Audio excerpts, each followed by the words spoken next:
¿Y quién pudo haber venido? Apenas me senté acá. ¿Quién pudo haber venido apenas me senté acá? Bueno, decirles que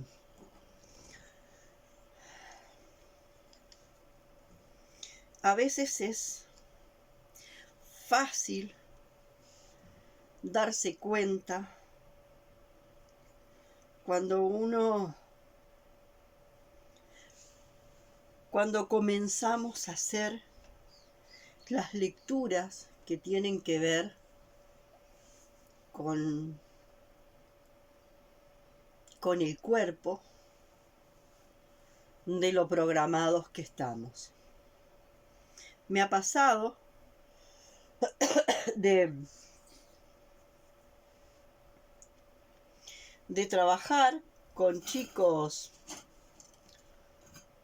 que de alguna forma no han podido aterrizar.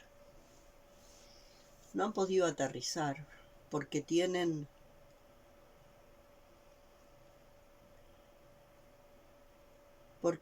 todavía demasiado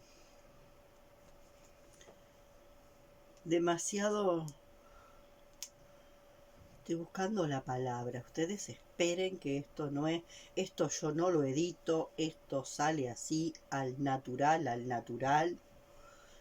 Entonces es como que están hablando con alguien al cual no le van a exigir la perfección de la conferencia. Personas que de alguna forma están muy conectadas con el punto superior, con el punto de iluminación, con el punto superior, y están desconectadas ¿con qué? Con el punto de enraizamiento. Y entonces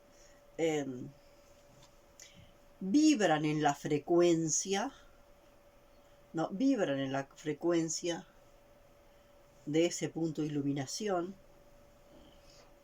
y no pueden ni siquiera pasar a pensamiento lo que les pasa, porque una de las primeras ralentizaciones es pasar a pensamiento lo que les pasa. En realidad, lo que les pasa es que cuando empieza el proceso de bajada a plano, empiezan a sentirse abrumados, empiezan a sentirse asfixiados y tienen la vivencia del mundo hostil. Tienen la vivencia del mundo hostil porque de alguna forma lo que ocurre en el mundo material resulta hostil. No por lo que, no solo por lo que ahora está habiendo a nivel vincular, sino simplemente porque el contacto con la materia, lo abstracto en el contacto con la materia se siente abrumado. O con esto que nosotros concebimos como materia, que es la forma más densa de la energía. Entonces estos chicos necesitan aterrizar. ¿Necesitan aterrizar para qué? Para lograr tres cosas importantes. Lograr enraizamiento, membrana y eje. Necesitan fortalecer el eje, la raíz y la membrana, ¿no? Y para eso Stanislas Grof daba importantísimas recomendaciones. Y las recomendaciones que más daba es que para eso era necesario hacer actividades muy simples, porque cualquier actividad intelectual que forzara lo intelectual lleva a la persona a que se fugue más hacia lo abstracto. Entonces, actividades muy simples, y esas actividades muy simples que recomienda Stanislas Grof en sus libros, es todo lo que de alguna forma implica un contacto con la materia, un contacto profundo y sutil con la materia. por ejemplo, lo que tiene que ver con el trabajo con la tierra, con el trabajo consciente con la tierra, que es una de las cosas, por ejemplo, que en el camino guaraní ayuda mucho en el aterrizaje, ¿no? En general, en el camino a Guaraní, ese contacto con la tierra es directo. No nos ponemos guantes ni nada. En el camino guaraní utilizamos poca herramienta para que la herramienta sea la misma mano en contacto con la tierra. No quiero decir que no se utiliza ninguna herramienta, pero lo importante es, como es un trabajo que tiene una función a nivel de la conciencia y de activar la primera conciencia, el trabajo con la tierra tiene que ver con qué, tiene que ver con eso, con, con tocar la tierra, con olerla, con sentirla y con tener una reconciliación con la tierra que nos vaya abriendo y nos vaya permitiendo sentir que somos un trocito de ella. Somos un terroncito de tierra modificada. Entonces, si somos un trocito de tierra modificada, ¿no? Todo nuestro cuerpo, nuestra corporeidad es un trocito de tierra modificado, que de alguna forma también tiene su doble cuántico, ¿no? Que de alguna forma también está compuesto por esa naturaleza ondulatoria. Pero entonces, en estas personas que de alguna forma les cuesta, y yo tuve mucho trabajo al respecto,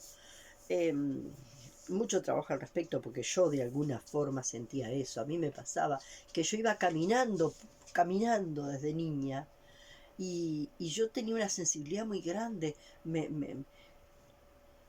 dolía el mundo material,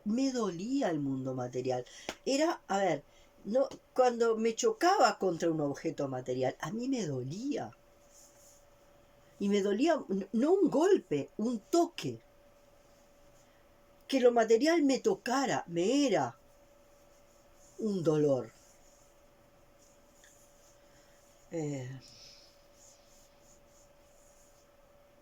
El mundo material en sí me dolía. Y para mi proceso de enraizamiento tuve que hacer muchos de esos ejercicios, ¿no? Mucho ejercicio, y ahí empezó el trabajo, por ejemplo, el trabajo muy interesante de contacto con la tierra, ¿no?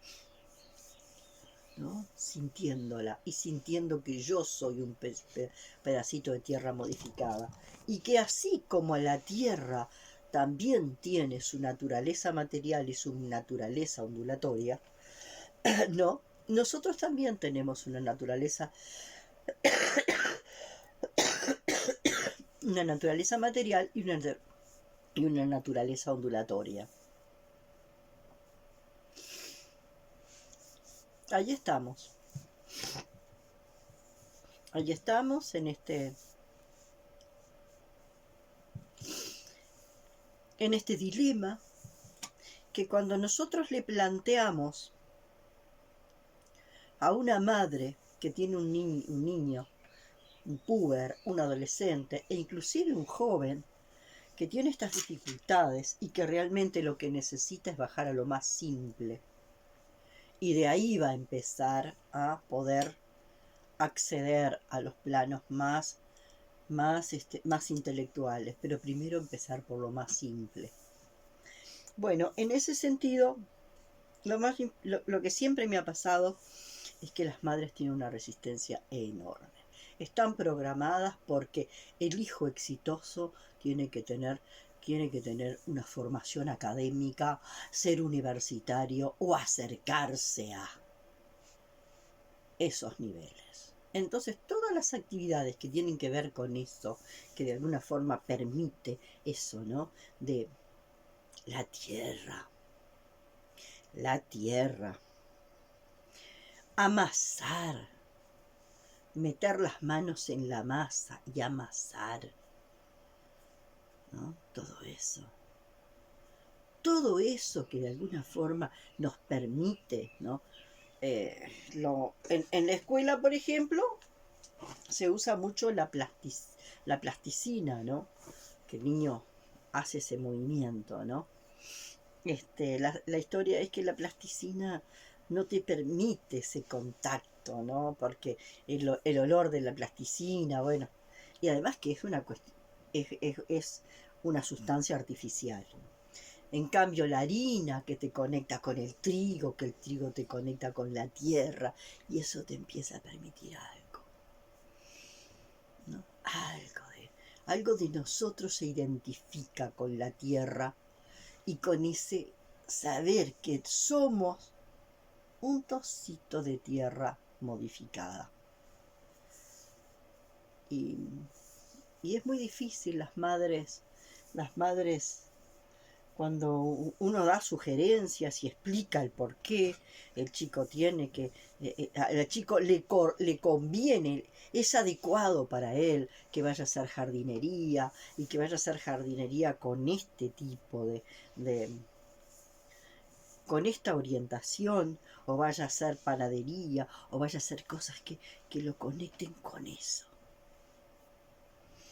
que lo conecten con la tierra, las mamás no aceptan esto. Las mamás todavía tienen con mucha fuerza en el inconsciente la historia de que el exitoso tiene que ser intelectual y tiene que tener un nivel intelectual, lo cual le impide muchísimo generar raíz. Gross tiene muestra, ¿no? Cómo es importante tener mucha raíz. Ya la Rona Carrero decía que árbol sin raíz no aguanta parado ningún temporal. Haber trabajado con chicos con tanta dificultad del manejo motriz, ¿no? Del manejo, una falta de motricidad tan grande como para poder subir una roca, bajar una roca, ¿no? Trepar una sierra, ¿no? Que parece que son niños que han estado en una caja de cristal, cuidados como en una caja de cristal, y de la caja de cristal van a salir, van a entrar a desarrollar profesiones intelectuales, donde la falta de raíz es enorme. Ninguno de los chicos a los cuales yo les sugerí, tomado de Stanislas Grof, lo que para ellos, para su desarrollo, era bien importante, ninguno de esos chicos lo pudo hacer porque sus mamás no lo consideraron lo adecuado. Y ahí están los programas en las mamás. De qué es de verdad lo que puede hacer que mi hijo sea exitoso en el mundo. Y ahí viene por qué la tarea, por qué, por ejemplo, la tarea del que, del que trabaja la tierra, ¿no? Es tan mal vista. ¿Por qué la tarea del labrador es tan mal vista y tan mal paga? ¿No? ¿Por qué, de alguna forma, porque en todo el tiempo, durante todo el día, nosotros estamos en contacto con millones de labradores? Desde el momento en que de alguna forma nos ponemos de labradores o de gente que está en contacto con la tierra, de gente que está en contacto con lo más simple, desde que nos dedicamos a desayunar, no importa si es con gluten o con todo, el alimento viene de las manos del labrador.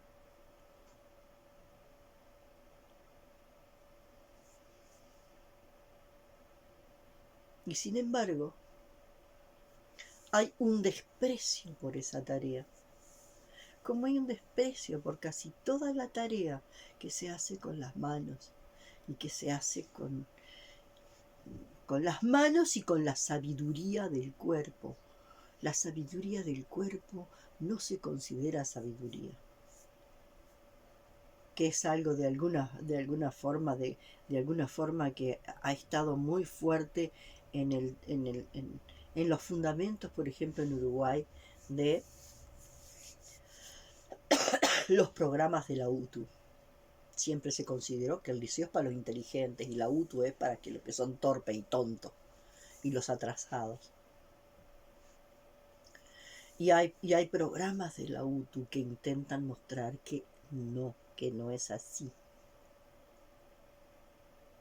Que hay una inteligencia diferente, pero muy, muy importante en lo que, de alguna forma, en lo que se pone todo el cuerpo, se pone la mano.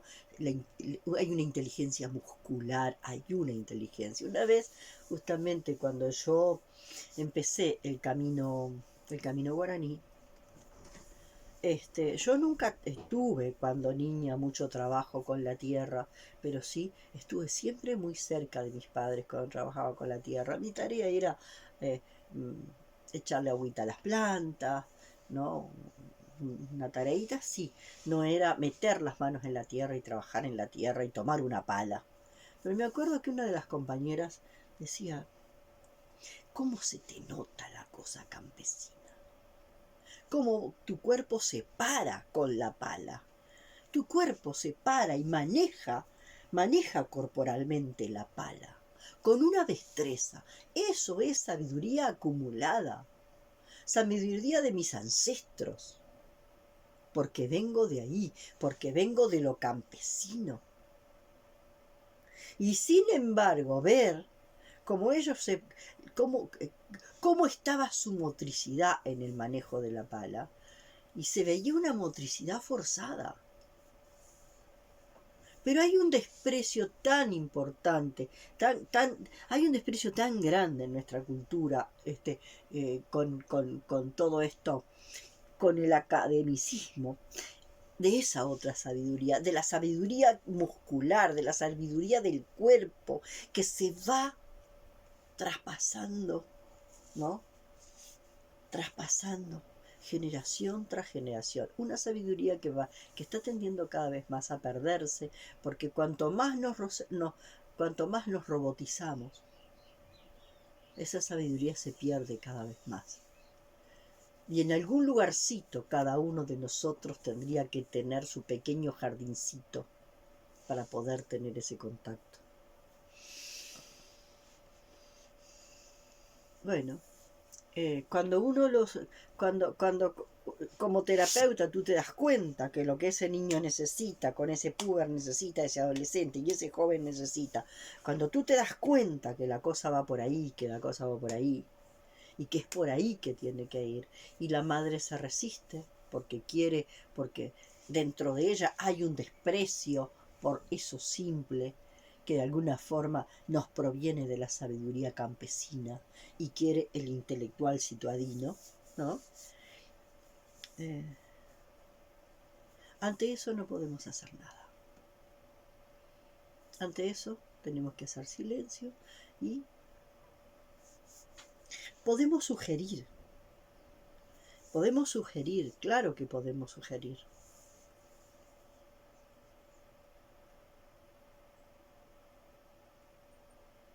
Pero no podemos forzar.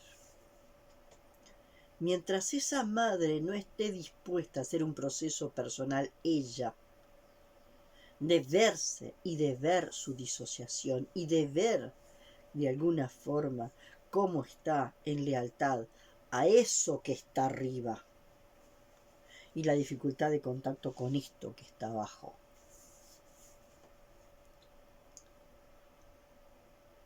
Se han puesto de alguna forma un poco de moda los muebles campesinos, la ambientación campesina, que parecería que hay algo, hay como intentos de... Pero ahí también te das cuenta. Cuando tú entras a una casa, tú te das cuenta. Tú percibes en qué nivel está. Si tú entras a una casa que está hecha con piedra, con madera, y que está hecha, toda ella está hecha con barro, con tierra, con madera, tú te das cuenta. Se ve claramente cómo la persona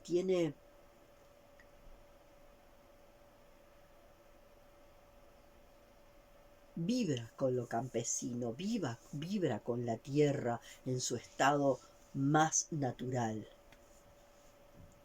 En cambio, tú entras a una casa que tiene muchos metales, que tiene vidrios, que tiene mucho material, que tiene cerámicas, que tiene inclusive el mármol, pero el mármol o el granito, pero demasiado pulido, donde pierde su textura.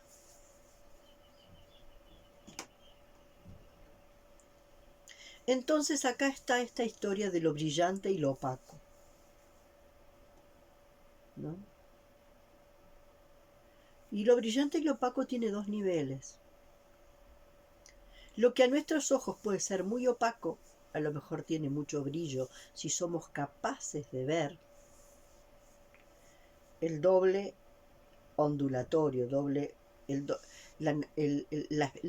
lo ondulatorio que eso despliega. Yo puedo tener un terrón en la mano y yo a ese terrón que tengo en la mano, que a los ojos físicos es absolutamente opaco, y lo amo en su opacidad, y alrededor de ese terroncito opaco hay un halo de luz que mis ojos físicos quizás no vean. Y tomo un trozo de vidrio, ¿ya?, que brilla mucho con el brillo que pueden ver mis ojos, y quizás el halo que lo rodea no tiene el mismo brillo. Entonces, cuando hablamos de brillo tenemos que hablar de qué es el brillo, qué es lo brillante y qué es lo opaco, ¿ya? Porque lo brillante y lo opaco no tiene que ver en absoluto con el brillo y la opacidad que ven estos dos ojos físicos, ¿ya? Tiene que ver con el nivel vibratorio que se expande, ¿no? Y el nivel vibratorio que se expande de un trozo de materia tiene que ver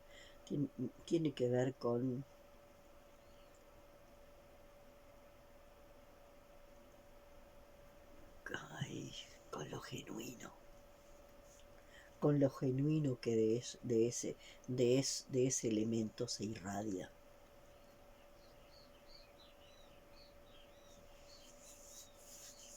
Y generalmente las sustancias demasiado elaboradas, cuanto más elaboradas están las sustancias, más van perdiendo lo genuino.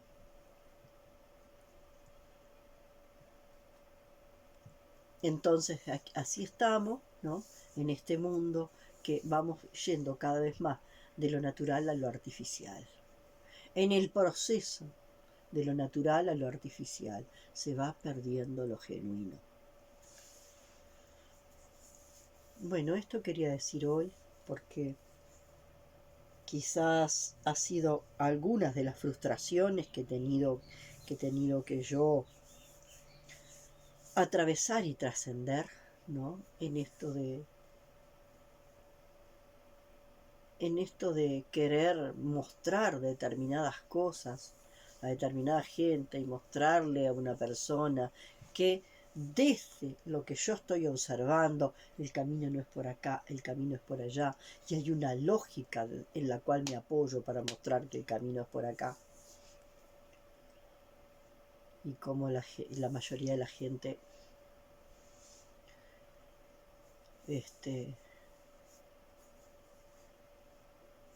con este programa de la cultura occidental lo, lo desecha, no le da importancia, y no le da importancia porque no lo comprende. Conocí una persona que fue a hacer un curso con un docente panadero. La primera experiencia, la primera clase fue contacto con la harina. Hizo una clase donde lo más importante fue el contacto con la harina. Por lo tanto, llevó potes con 3 o 4 distintos tipos de harina. La historia no era comparar una harina con la otra respecto a qué es mejor o peor, sino comparar para poder ver la diferencia. Fíjense que hay dos tipos de comparación diferentes.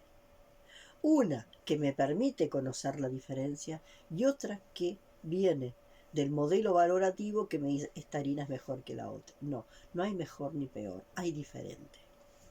Entonces hizo tomar por porciones, ¿no? Ponerlas en la mano,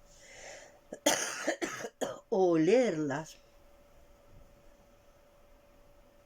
y ver qué le pasaba. Pero no solo a nivel de sensación física, qué le pasaba a nivel del alma a cada uno de los chicos con esa harina. Él no expresaba de esta forma qué les pasa a nivel del alma, porque si empieza a hablar de esa forma, hacer contactar, hacer y empieza a hablar, nos vamos a conectar con el espíritu de la harina. Lo echan del trabajo en 3 días. Lo echan, nos vamos a contactar con el espíritu de la harina y vamos a ver cómo cada harina tiene un espíritu diferente. Al tercer día lo echan, si no lo echan el primer día. Él encontró una forma de hablar, ¿no? De cómo nosotros somos seres muy sensibles y vamos a ver que esas sensaciones que tenemos, las sensaciones físicas más elementales, nos pueden llevar a lograr sensaciones diferentes, sensaciones diferentes en el resto del cuerpo, ¿no?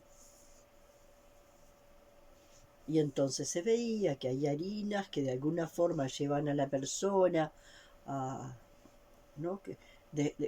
Como encontrar las cualidades arquetípicas de cada tipo de harina, que sin duda no hablaba de esta forma. Pero como cada harina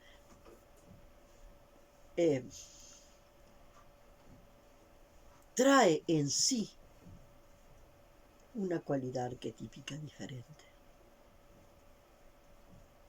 Y esto no, primero no se entiende, no se entiende, no se puede hacer, no hay quien lo haga. Y si quizás el niño viene y le dice que el profesor hoy, un niño de, yo que sé, de 13 años viene, el profesor hoy nos habló de comunicarnos con el espíritu de la harina.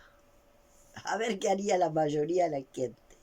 Mi profesor, de alguna forma, hoy nos dijo, nos puso esto y nos dijo que tocáramos, que oliéramos y que nos conectáramos con el espíritu de la harina. ¿Qué podrán decir esos padres en la casa? Inmediatamente van a ir a hablar al centro de estudio a decir que ese profesor está loco, que hay que y levantar firmas para que se vaya. Es obvio. Bueno, así es como estamos. Así de desenraizados estamos. Y así es como de alguna forma tenemos nuestra mente colonizada. Y de alguna forma nuestro arriba no es el plano 7, nuestro arriba es el plano 3, el mental. No conectamos con el arriba del plano 7. Conectamos con el arriba del plano 3, que está absolutamente interferido por la disociación del plano 4. Bueno, hoy quería hablar un poquito de esto porque estuve acordándome de tanto en tanto uno hace una visión retro, y me aparecieron por lo menos como 8 personas, chicos con los que estuve trabajando, y a los cuales les sugerí este tipo de actividades, ¿no? Que me parecen tan interesantes. Y bueno, y me pasó eso, ¿no? Que que me parece bárbaro que se pueda, me parece bárbaro que en algunos planos se pueda tomar el nivel de la filosofía y se pueda comenzar a llevar al niño desde chico hacia la filosofía, sí. Pero si se pierde esto, adiós. De alguna forma tiene que haber una unificación. La filosofía siempre te va a llevar a el plano 3 y con suerte a poder encontrar una grieta en el plano 3 que te lleve, ¿no? Hacia arriba, hacia el plano 7. En cambio, cuando vas hacia abajo a lo más simple, y doy fe que el camino guaraní en ese sentido para mí fue de un aporte maravilloso, porque ahí sanabas en contacto con la tierra y en contacto directo con la tierra, sin guantes, no, contacto íntimo, profundo, la intimidad de este pedacito de tierra modificada con esa tierra. ¿No? Bueno, también están la gente que trabaja con cerámica, ¿no? Que trabaja con la arcilla. ¿No? Hay una serie de actividades bien importantes que ayudan a la persona en su proceso de enraizamiento.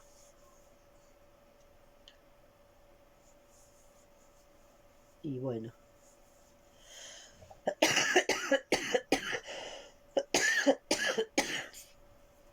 me parece que falta muchísimo todavía como para poder comprender.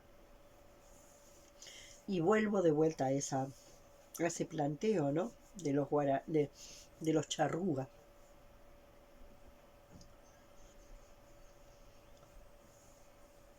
El hombre blanco no puede ver el espíritu de la materia. ¿Qué es el espíritu de la materia? Es el doble ondulatorio. El doble ondulatorio. Eso es. Es eso, poder tener un trocito de tierra y ver su halo.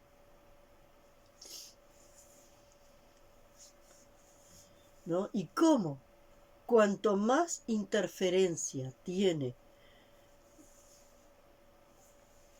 un trocito de tierra en su proceso de modificación, sobre todo si la interferencia es de un humano que realiza la modificación en estado automático. Si el trocito de tierra está siendo modificado y nosotros estamos en un intercambio consciente, ¿no? Donde yo voy conectándome a nivel consciente, ¿no? Con el doble ondulatorio y se da ese intercambio constantemente. Posiblemente lo que elaboremos conserve su valor energético. Pero ahora cuando para nosotros eso es la tierra es una cosa de la cual voy a fabricar otra cosa, ahí pierde. Ahí se pierde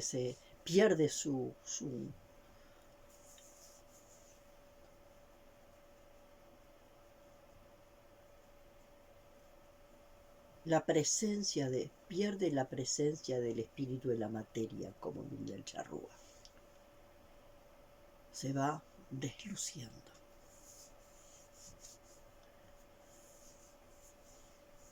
Bueno, esto quería compartir hoy. Hasta la próxima.